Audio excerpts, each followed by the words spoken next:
Welcome back. Let's continue our playthrough, shall we? Boom. Boom. Boom. Boom.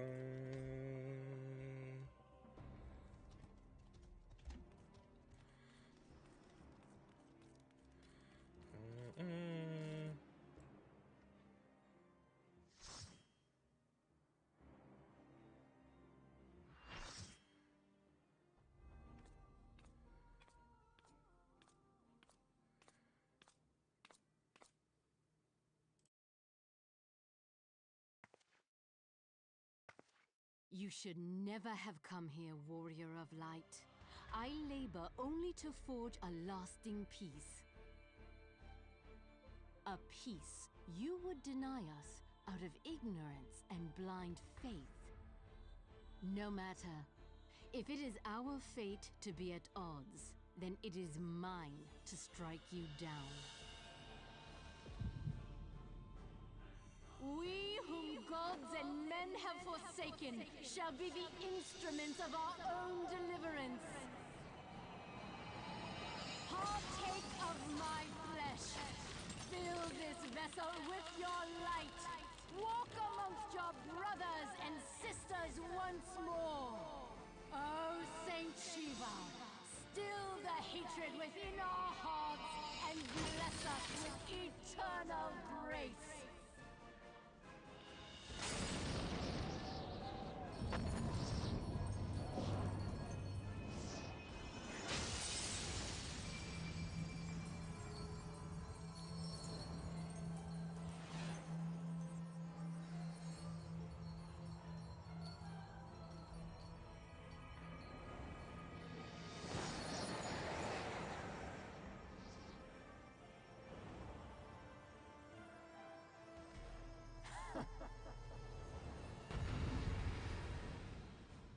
Oh no, she's hot.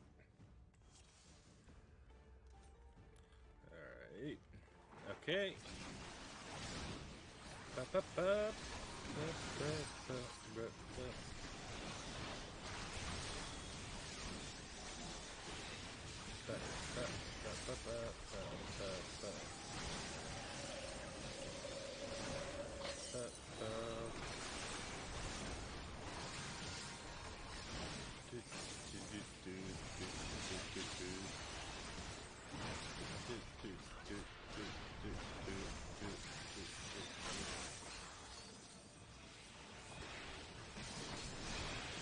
Oh, okay.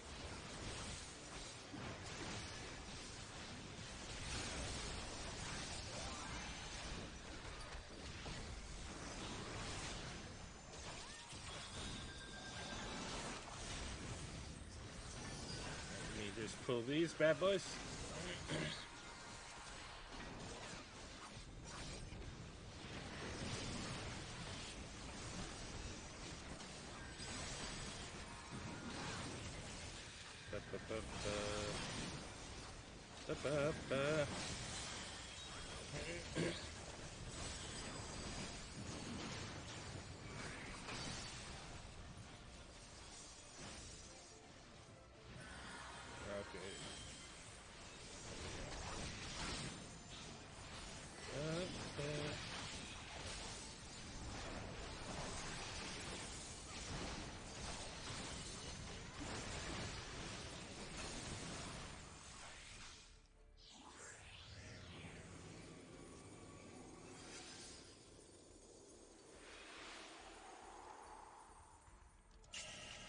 Ah, man.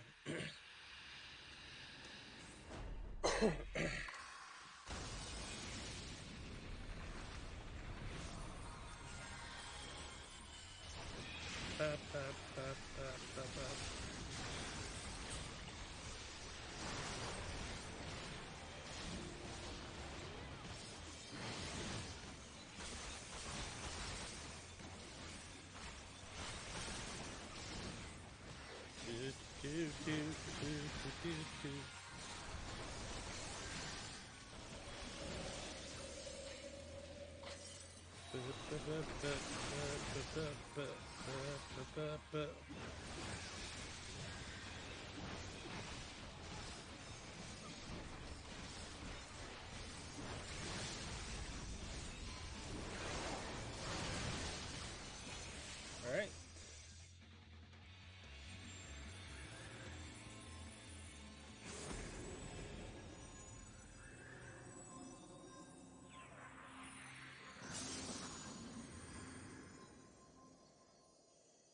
That was easy.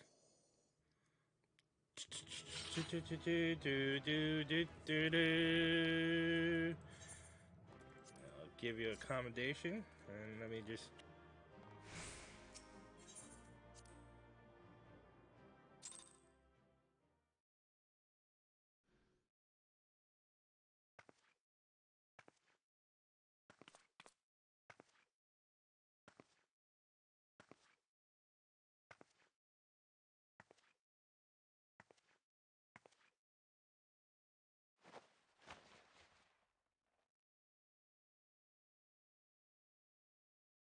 Fool. Blind, bloody fool.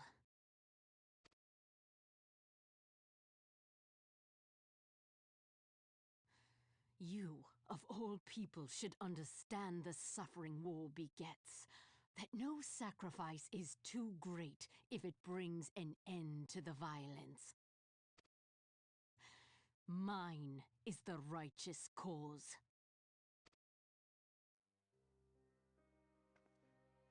You fight in a war you do not understand.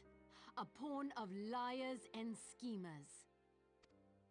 And they are no less ignorant than you, following the creed of their fathers without question, never thinking to ask why.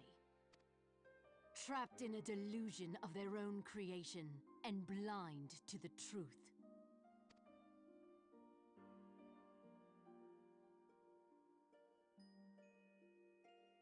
Warrior of light, redemption is not beyond us. We who walk before may lead those who walk after. Seek the keeper of the lake. See with eyes unclouded.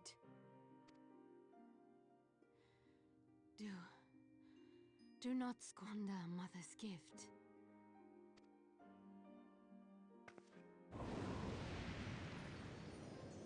Hear, feel, think.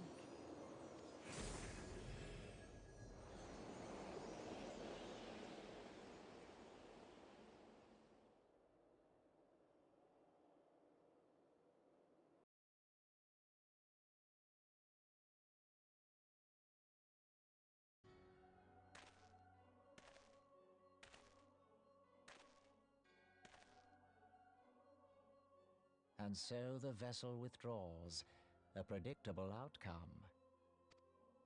Nevertheless, La Habrea will be pleased.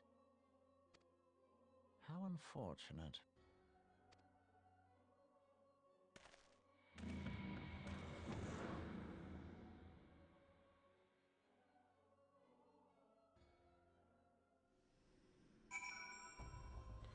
Alright, that was fun. Let's see. System. I think it's system sound effects. Probably 55.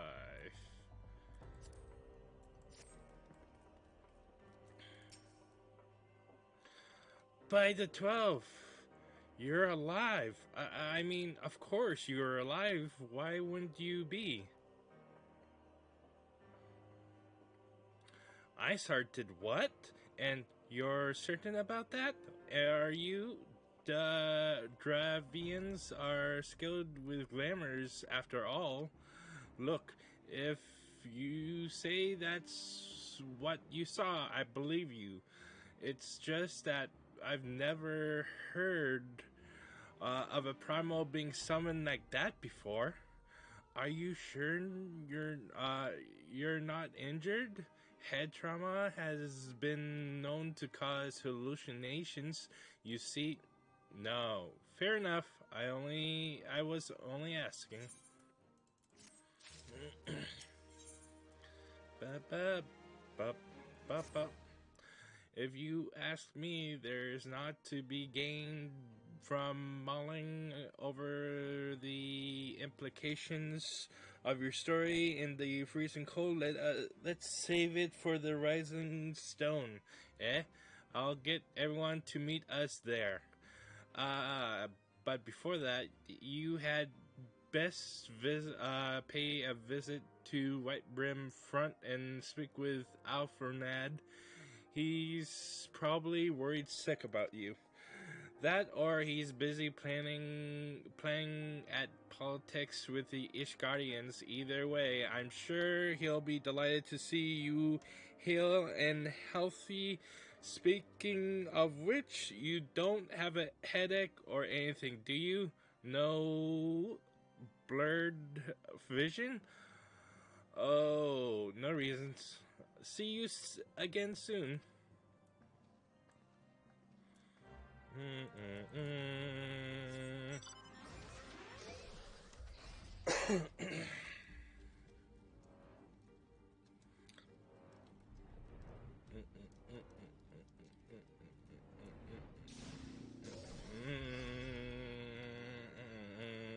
Oh god, I feel like playing.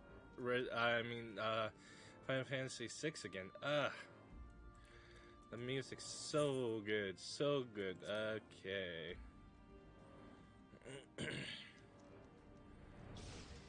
Ah, shit.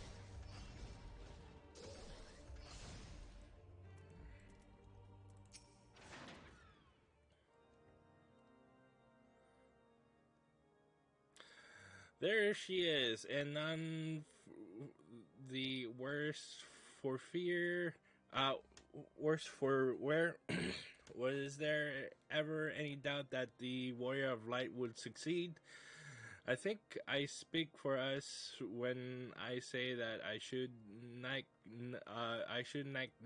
nothing more than to hear your stirring tale of your victory, if you would be so kind.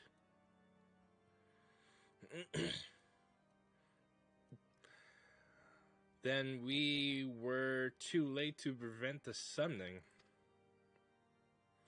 but not too late to prevent further loss of life, an outcome worthy of celebration, and one for which we have Akira to think. Yes, you are right. Of course, Sir Amric. We should be content with what we have accomplished. I, for one, could not have wished for a better outcome. Shiva is no longer a threat, and the heretics have been routed. There is the matter of Ice Heart's escape, but she cannot run forever. Whether it takes days, weeks, moons, or even years, my knights will find her. In the meanwhile, Lord Delarmont, is the caravan ready? The supplies that your men recovered have been prepared for transport in accordance with your wishes. Rest assured that my knights will see them safely to Revenant's Toll. Of that I have no doubt. I take it these are the self-same supplies the heretics stole from the house Fort Temps caravan? Less the crystals which comprised the bulk of the shipment, yes, scarcely a fraction of that which was promised, but a meaningful contribution to your cause all the same. On a unrelated note, Akira, might I trouble you to accompany me to Camp Dragonhead at your earliest convenience? 'Tis not for my benefit. A certain lord was most distressed when he learned of your intent to risk life and limb to stop Iceheart. It took half a dozen knights to restrain him, I am told.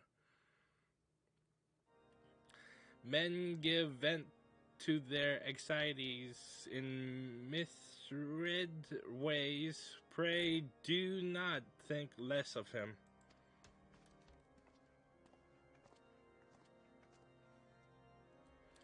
Alright, let's visit. Give me one moment.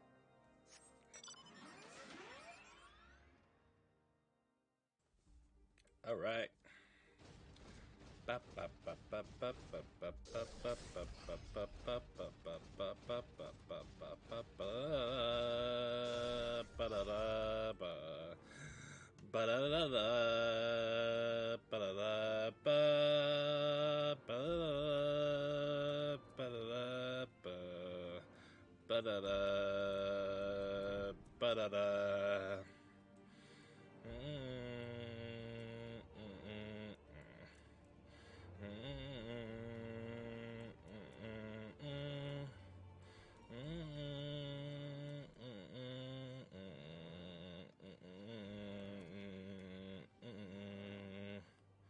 Sorry.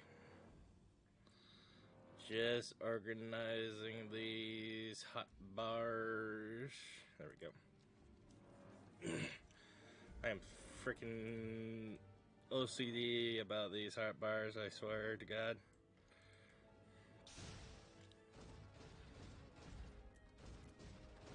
Alright. Fucking okay.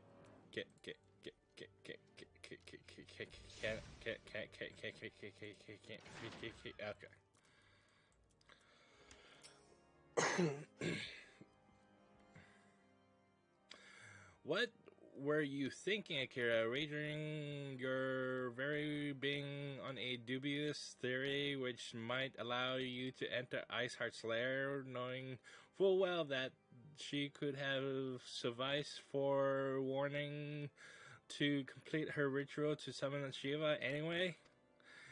And then engaging the abomination in mortal combat by the Fury. Akira, 'tis the stuff of ballads, a battle of the for the ages. Would that I had been there to fight by your side. Yet here I was forced to weigh, condemned to wonder at the fate of a dear friend for a veritable eternity. I would not wish such torture on my most hated enemy. But you are here now, and that is what truly matters. Let us move on. Sir Almeric wished to have words with you and Master Alfred in private. He awaits us in the intercessory. All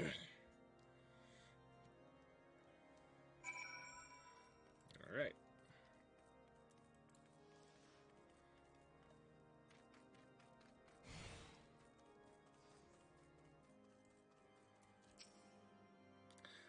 All right.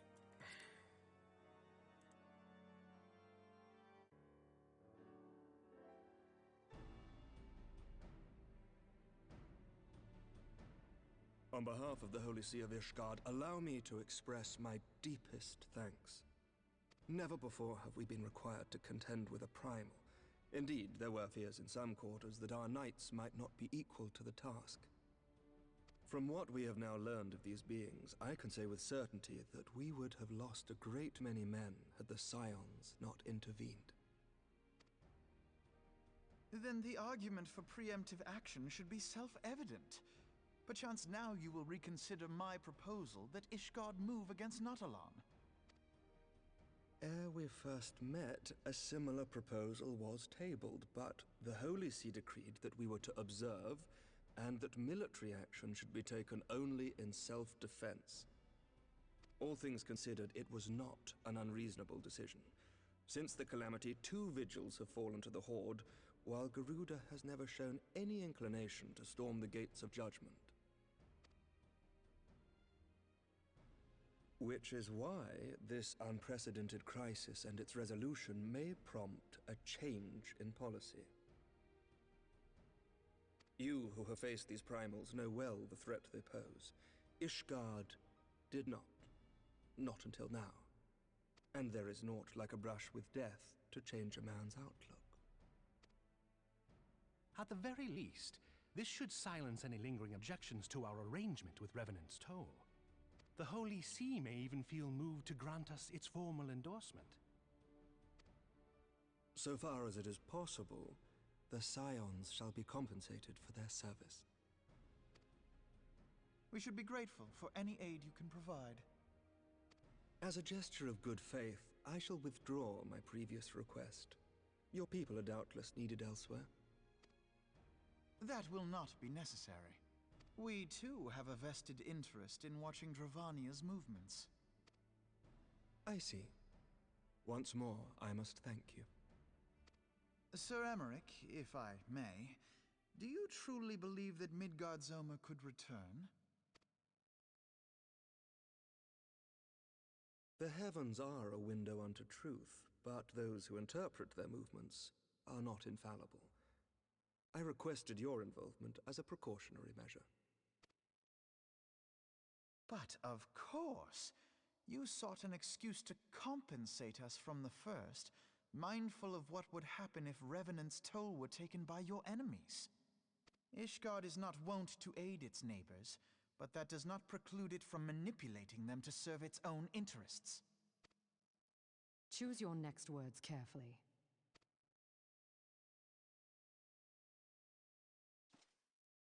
Do you know what sort of man becomes Lord Commander of the Temple Knights? One who comes from good stock. I did not.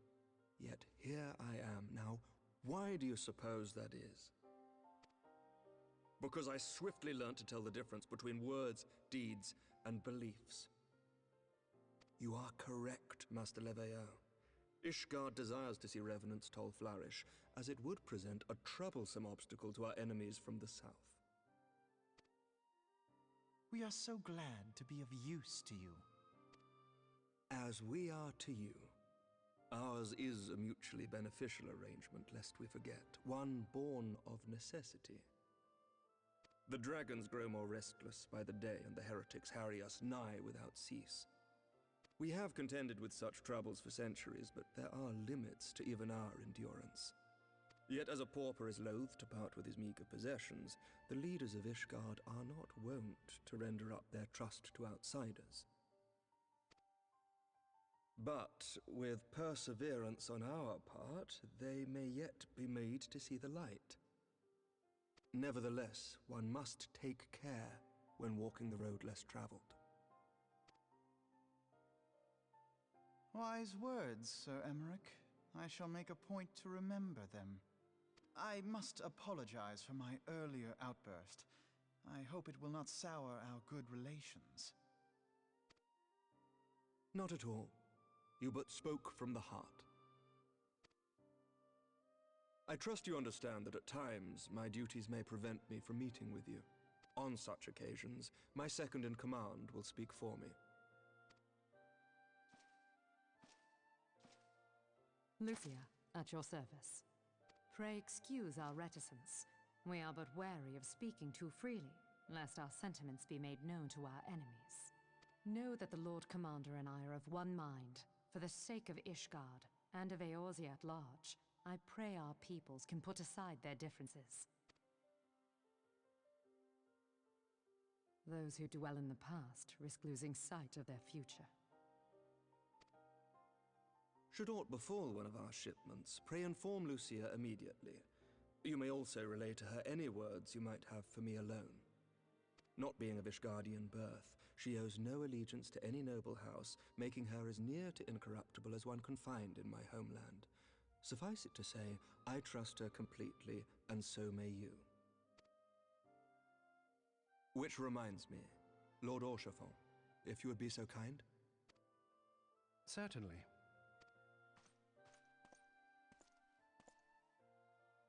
In times such as these, trust is ever in short supply. Mayhap this will go some way to rectify the problem. The results of our investigation into the heretics' recent attacks, as well as our interrogation of the merchant you detained. Sir Emmerich, I cannot thank you enough. Think nothing of it. Ishgard may be many things, but it is no friend to Garlemald.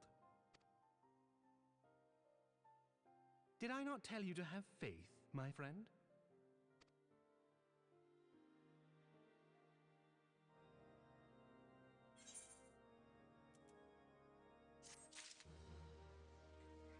All right. Ba-ba-da-ba.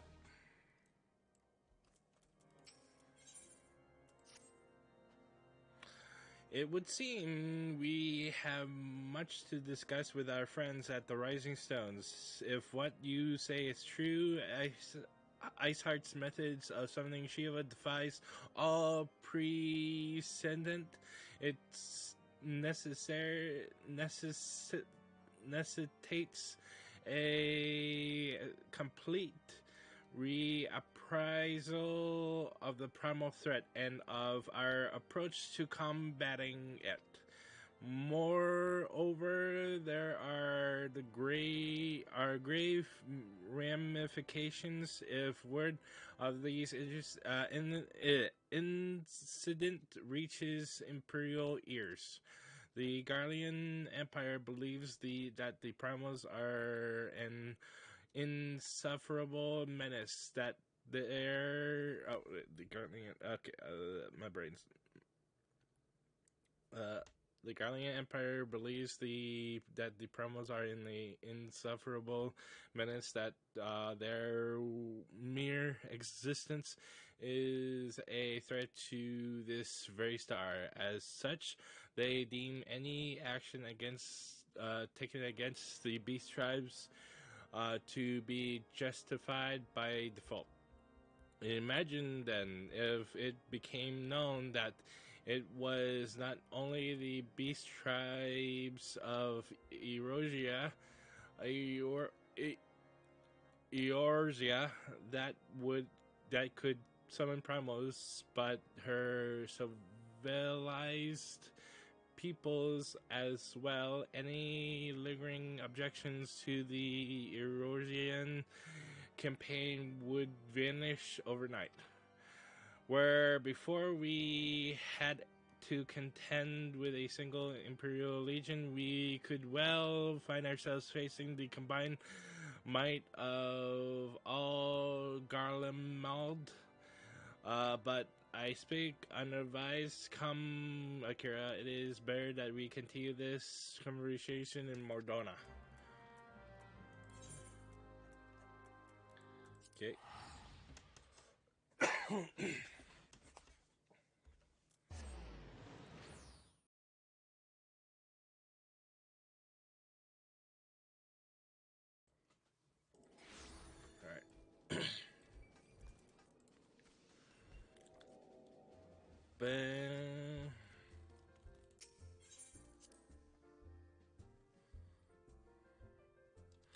So let me see.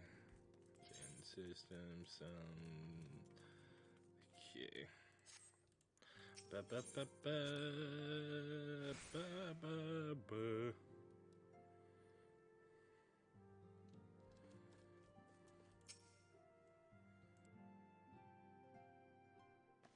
Words cannot well express how glad I am to see you return to us hale and whole. Needless to say, I am most eager to hear your account of that which occurred in Kurthis, assuming you're ready to speak of it. Excellent. I shall summon the others at once.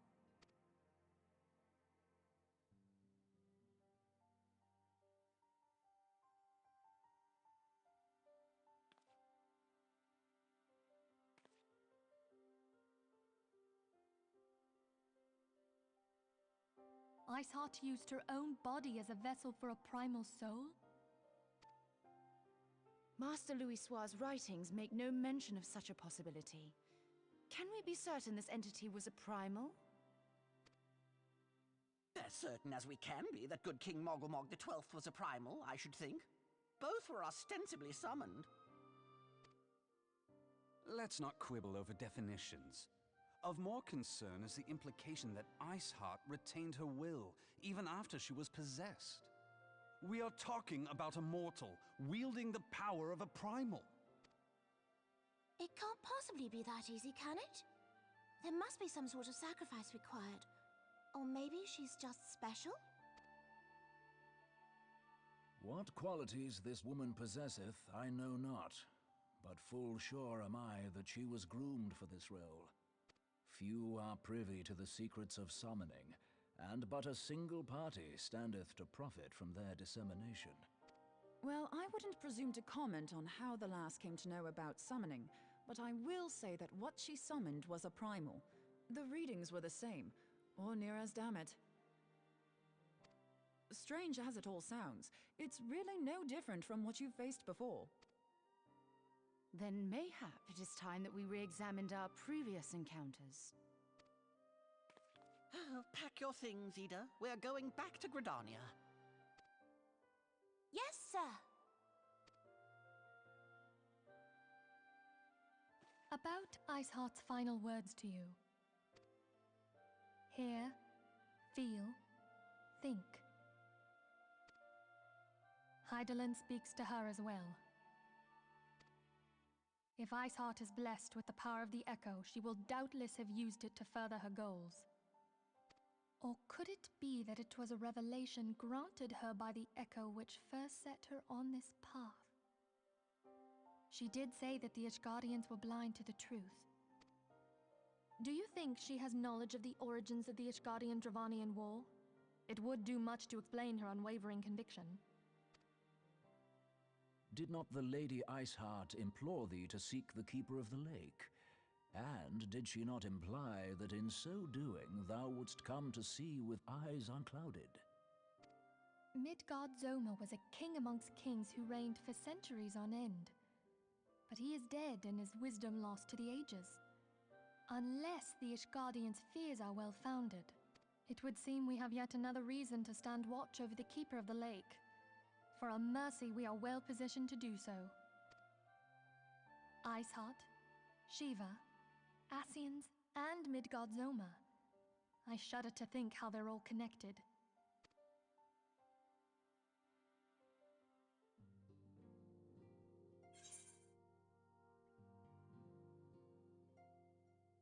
All right.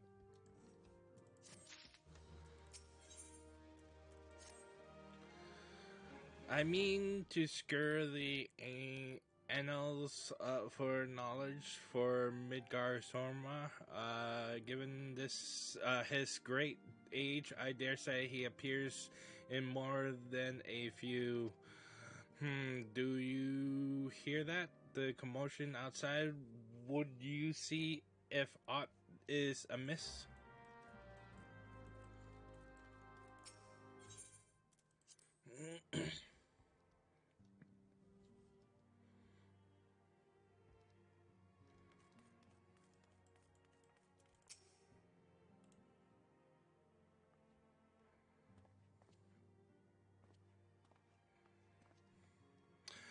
Akira, 'tis well that you are on the hand.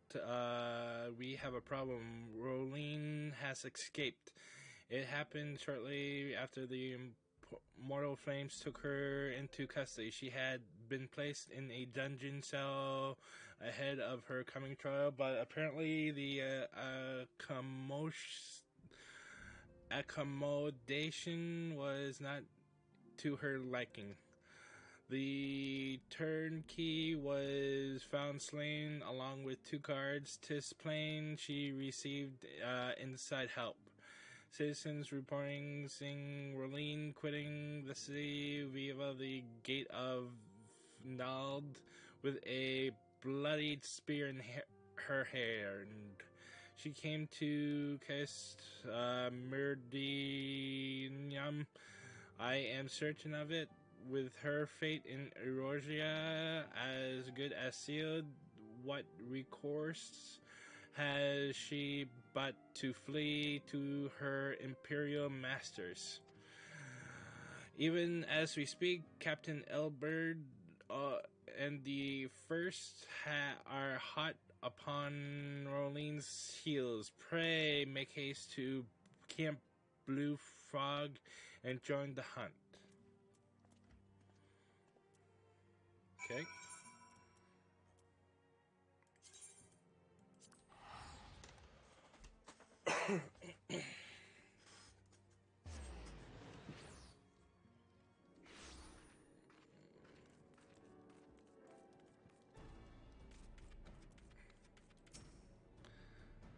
My thanks for coming, Scion. I have spoken with the soldiers here. They say that Rolene walked through the camp not a bell ago.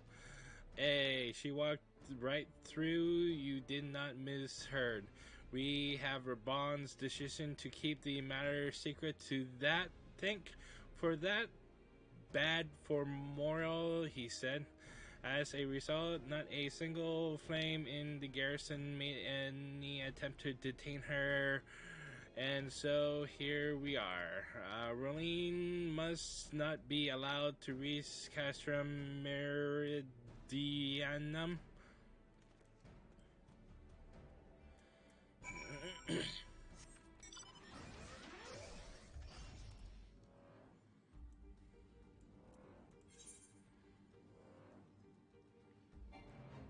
Bum, bum.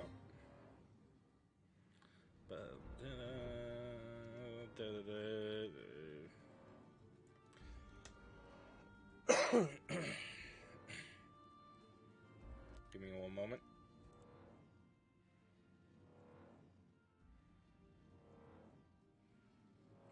All right.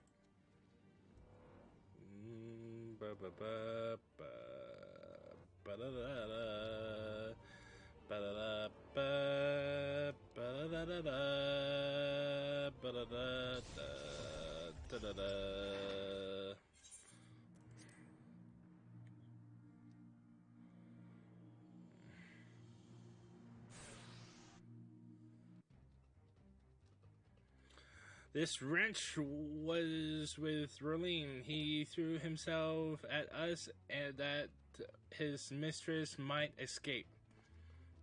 She didn't blink when we cut him down, not even when he started screaming. No loyalty even to her own.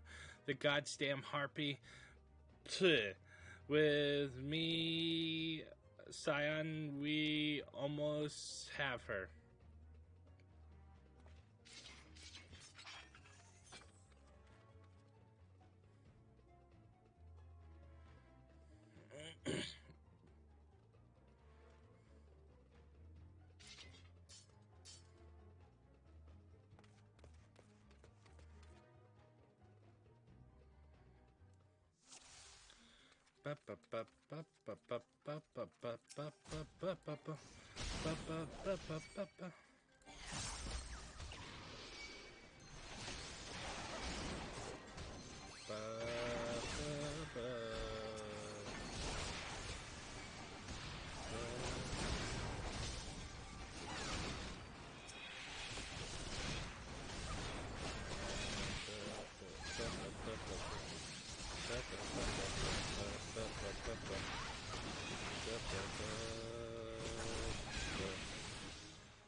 Let's finish this bastard off.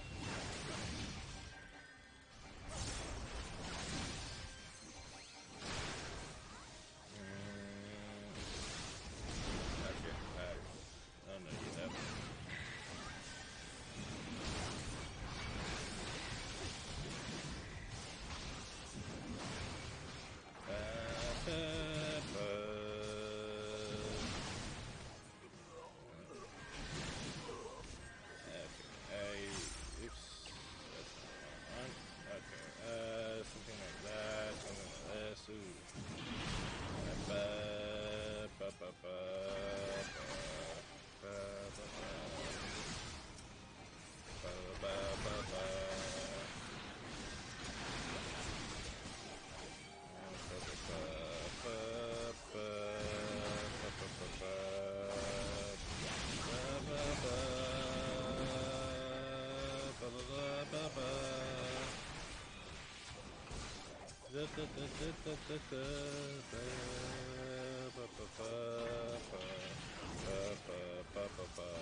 There we go.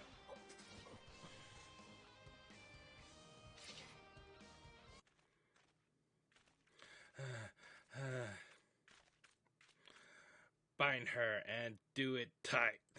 Giggity. Yes, sir.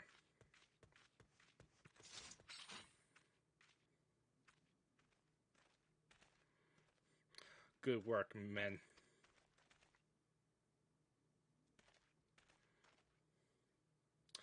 She and her Imperial cronies pushed us close, but we were better.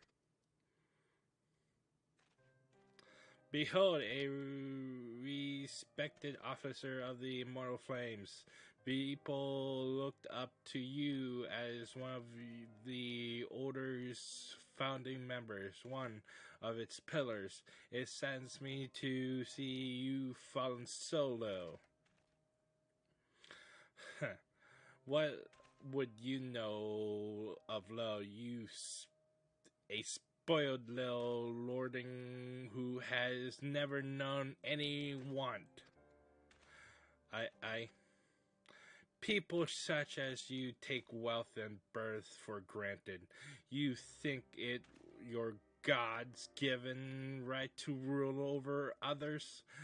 You know not of our plight, the injustice that we low-born Ishgardians must endure. To the noble lords and ladies, we are not people, but resources to be consumed. I did what I had to do to survive. Stealing, killing, even whoring myself. It is no fault of mine. It fools imagine me a paragon when I joined the flames.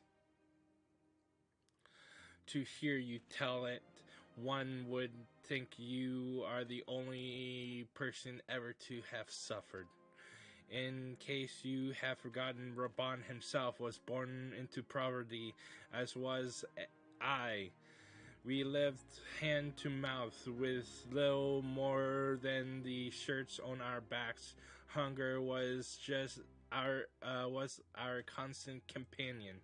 Yet never did we bemoan our lot in life, nor did we begrudge others their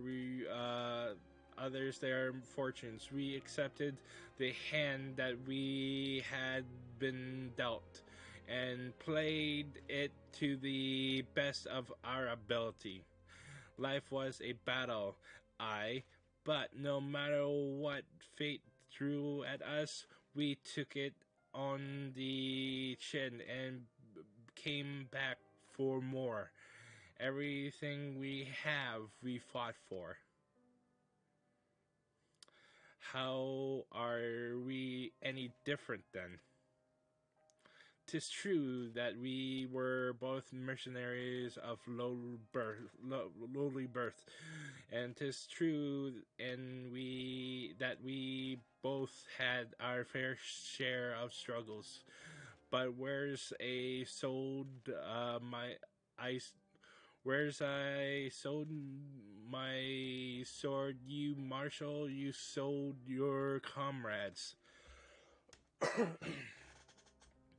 If life has taught me one thing, it is that you never betrayed your own. I would sooner cut off my arm than raise a hand against a friend. But enough talk. You will return to Ul'dah to face justice and the people whose trust you have dragged through the gutter.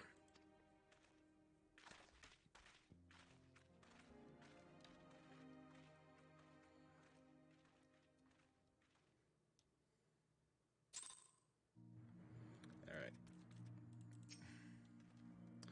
Not so much as a hint of remorse. 'Tis well that this sordid business is finally at an end. A French betrayal cut deeper than steel. We must hope that we have chosen our own allies more wisely than Reborn chose his.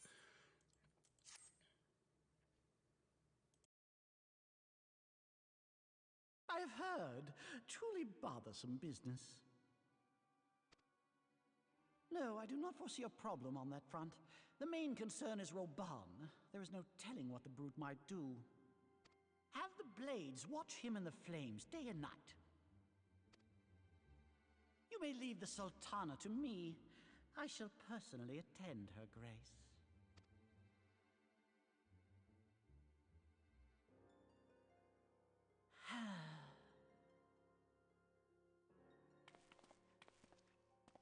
Sever one of the East Aldenard trade routes.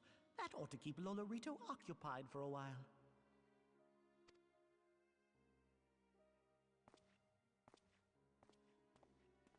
Nanamo ulnamo.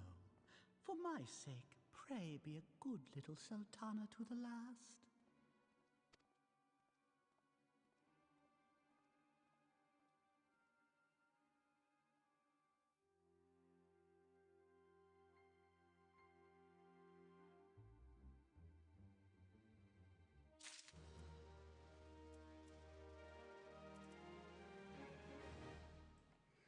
All right.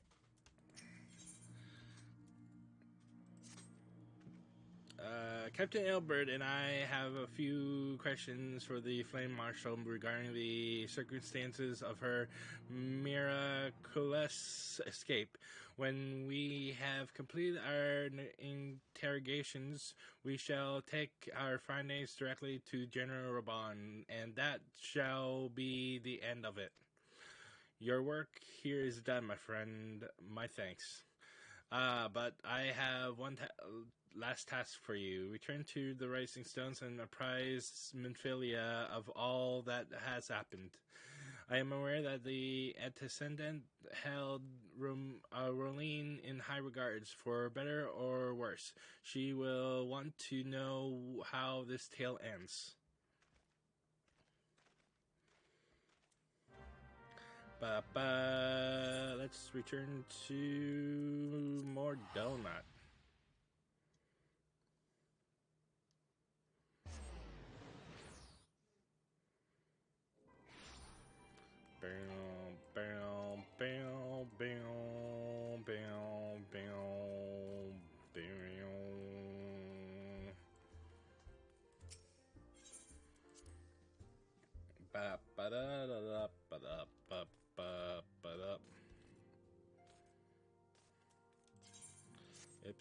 So I need to sell a lot of crap.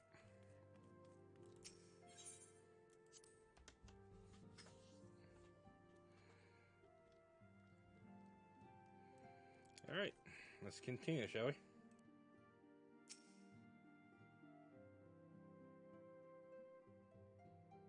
Welcome back, my friend. I have already received word from Alfino. To think that Flame Marshal Huayu was the Garlean agent, I know not what to say. Together with Reborn, Eline lent us much-needed aid at the time of our Order's founding. She was particularly passionate about the need to tackle the primal threat. When we discussed the subject, her eyes fairly shone with determination. Whatever else she may have been, I choose to believe that it was her true self with whom I spoke then. But now is not the time to dwell on such matters. I have an important announcement to make regarding our effort to defeat the Ascians. We shall begin as soon as everyone is assembled.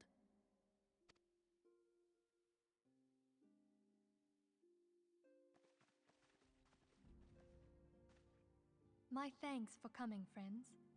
Moonbreeder, the floor is yours. By now, I'm sure you're all familiar with White Auracite, the miraculous material that'll allow us to capture Ascian souls. Back at Snowcloak, we verified its ability to absorb vast amounts of ether. Alas, It leaves something to be desired in the area of stability. The stone can only store ether for a short while before expelling its contents.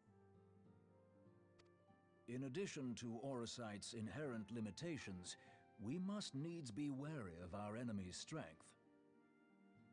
Our foe draweth upon an infinite wellspring of power. Even should we succeed in entrapping him, the stone will not long contain his wrath. Meaning that, if we want to kill the swine, we'll have to be quick about it. 'Tis our belief that an Ascian soul may be permanently undone, if smitten by a sufficiently concentrated burst of pure ether. The only trouble is, we can't say for sure how concentrated the burst needs to be. Without knowing how much ether an Ascian soul is composed of, we're basically guessing. Our sole clue lieth in thy struggle with La Habrea. During that encounter, Heidelin bid you forge what she called a Blade of Light, a weapon which took the form of a luminous stream of energy.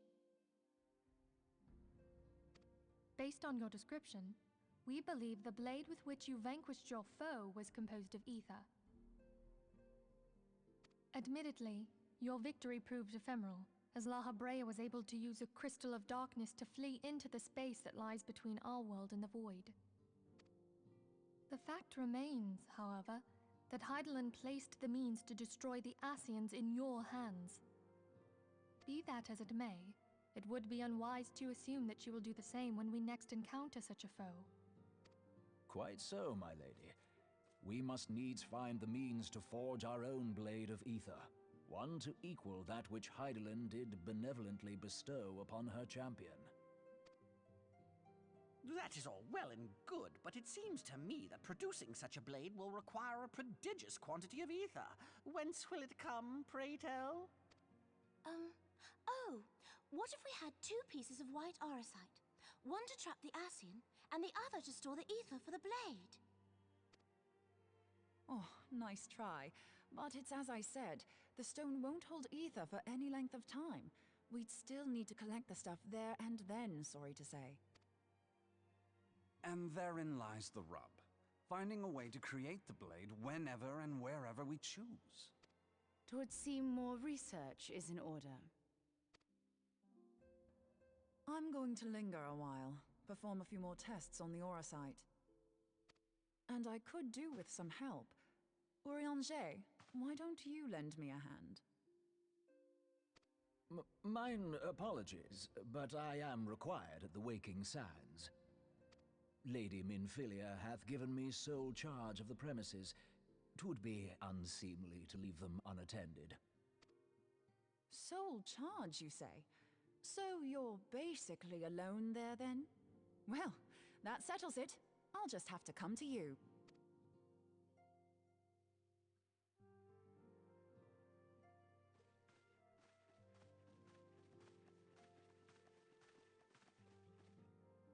While you were afield, word arrived from the Sharlayan motherland. You will recall that a survey party was dispatched to investigate the incident at the Isle of Val. What they discovered was troubling, to say the least. According to the report, the isle has been erased from existence. 'Twas as if a hole had been torn in the very fabric of reality. Aye, yet the mystery endeth not with the isle's disappearance. It hath come to light that a number of scholars in various other locales were reported missing at a similar juncture. What's more, they all had something in common with the head of the students of Baldessian. Every last one of them was researching a phenomenon called dimensional compression, or the rejoining as the ancient texts call it. I'll be damned if that's a coincidence. All indications suggest Ascian involvement, but I sense that a force greater still is at work. The entity the Dark Beings call the One True God. We must pray that my dear friend Kryl regains consciousness soon. If she bore witness to the Isle of Val's final moments, she may be able to shed some light on this mystery.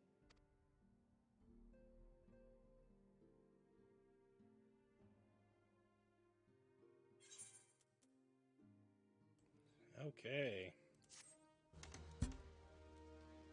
Ba, ba, ba, ba, ba, ba, da, ba.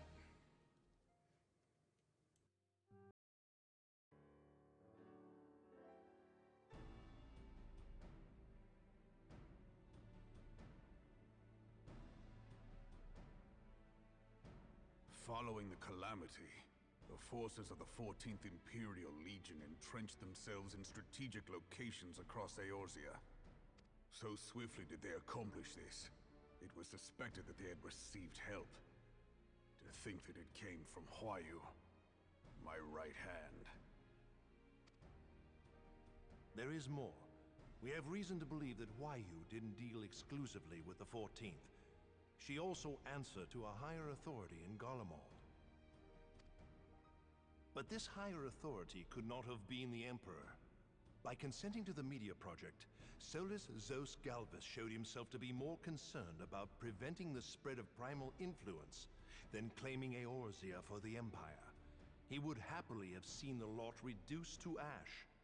We believe a number of high-ranking figures within the royal household were against the decision, but that they knew better than to oppose the Emperor openly. Of course, this didn't prevent them from making clandestine provisions, in which Huayu played a part. Alas, these provisions did not prevent Dalamud from falling, and the ensuing chaos changed the face of the realm forever. Yet Eorzea survived. To all intents and purposes, the Meteor Project had failed, and the Empire was left to rue its lack of a decisive means to eliminate the primals. Until, that is, it stumbled upon the Ultima weapon.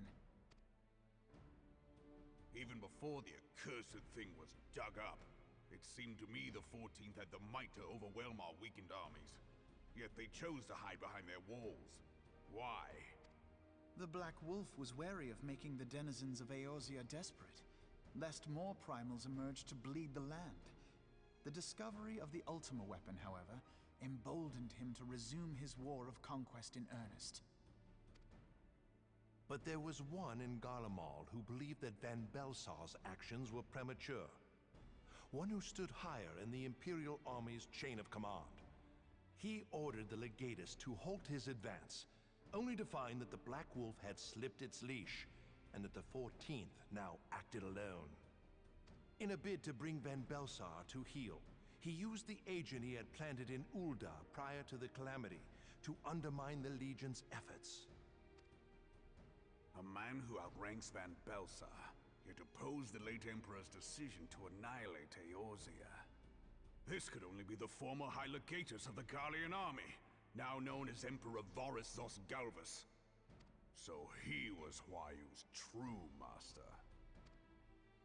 But one of several in actual fact.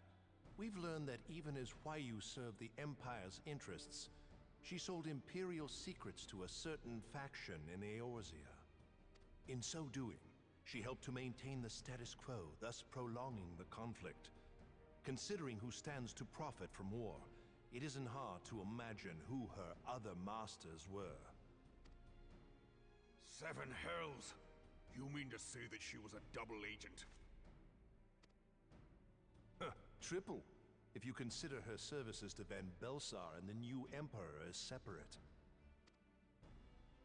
As neatly as these pieces seem to fit, one aspect of the puzzle remains unclear to me. By whose will was the Marshal feeding intelligence to the heretics? And try as I might, I fail to see how aiding their cause would profit either her Imperial or monetarist masters. Could it be that another hand is at work here? If so, Huayu must be made to reveal whose it is.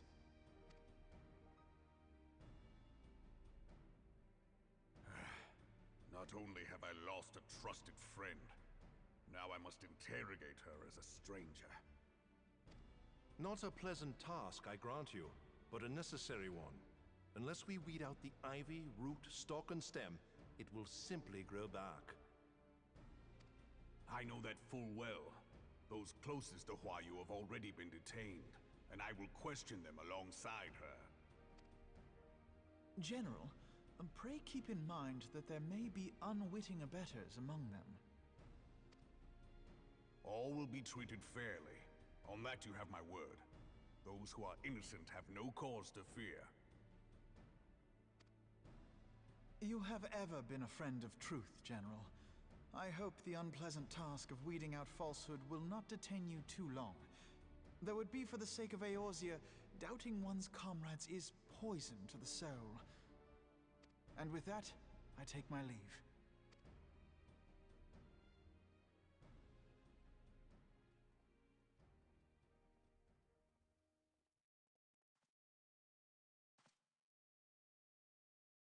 All these years, I've been made to dance to their tune.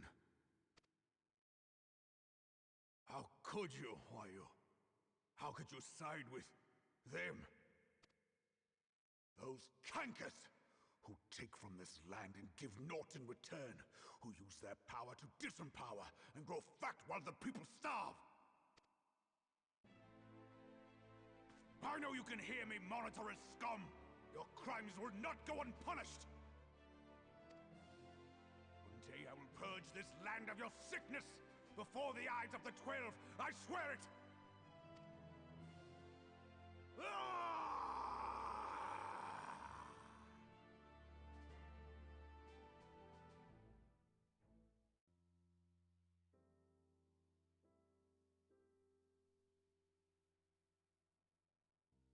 I shall have no further need of you this day. Your Grace.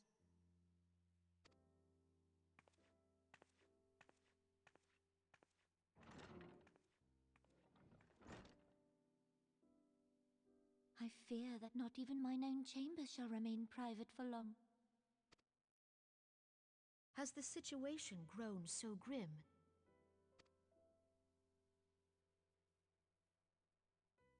Ever since he proposed the Cartiner Reclamation Bill, Teleji Adeleji has risen to greater prominence upon the backs of impoverished refugees. The monetarists were ever united in their pursuit of profit, but the man's actions have torn a rift in their ranks. They snap at each other as rabid dogs. Yet now is not the time to be bickering among ourselves. If this bickering is a threat to law and order, might you not have grounds to dissolve the Syndicate? Would that the solution were so simple, Admiral. Alas, my moving to dissolve the Syndicate is certain to spark outrage among the influential merchant class, whom the Cabal represents.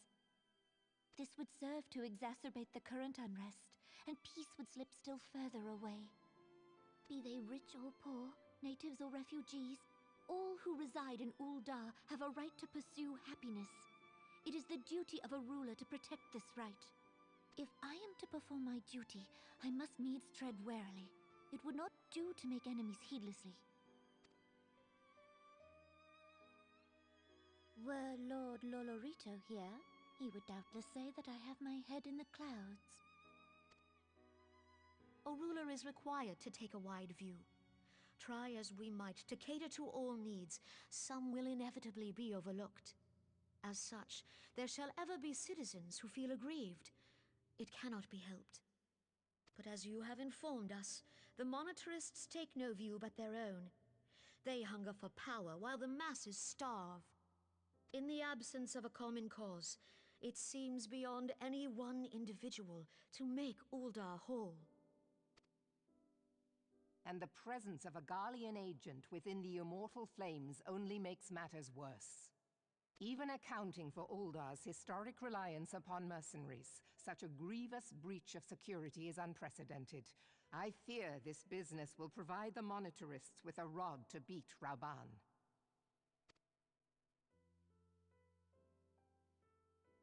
Eorzea can ill afford for the Immortal Flames to be dampened now.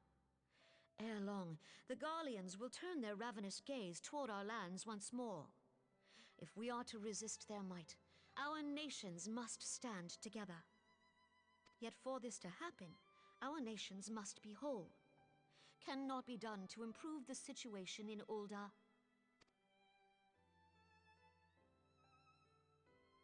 The true wealth of Ul'dah lies in the health, happiness, and hopes of her citizens. Alas, the citizens shall never know these things, so long as their lives are ruled by the ambitions of the few. The monetarists claim to represent the best interests of the people, but in sooth they desire only to manipulate them for their own selfish ends. For the government to serve the people, it must be formed of the people. For Uldar to move forward, it is not only the Syndicate that must be dissolved. Nay, you jest.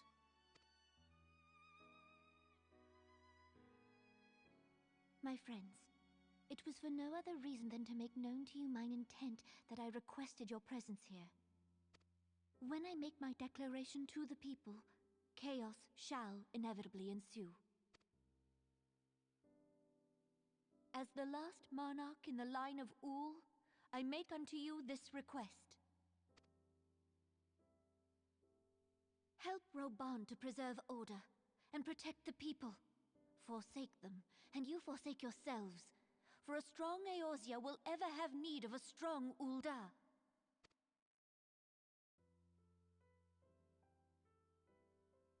Your Grace, are you certain of this? There is no other way. When the time is ripe, the nation shall become a true republic. Both royalists and monetarists shall cease to be. Uldar will no longer belong to kings or queens or merchant princes, but to her people.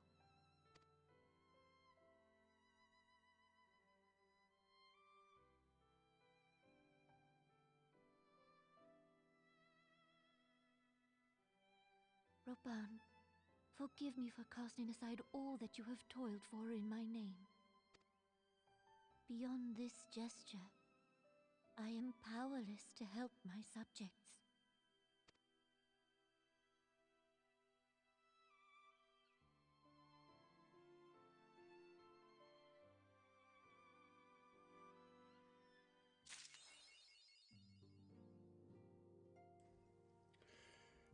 Okay, and that we shall end this episode. Hope you enjoy and see you in the next one. Bye.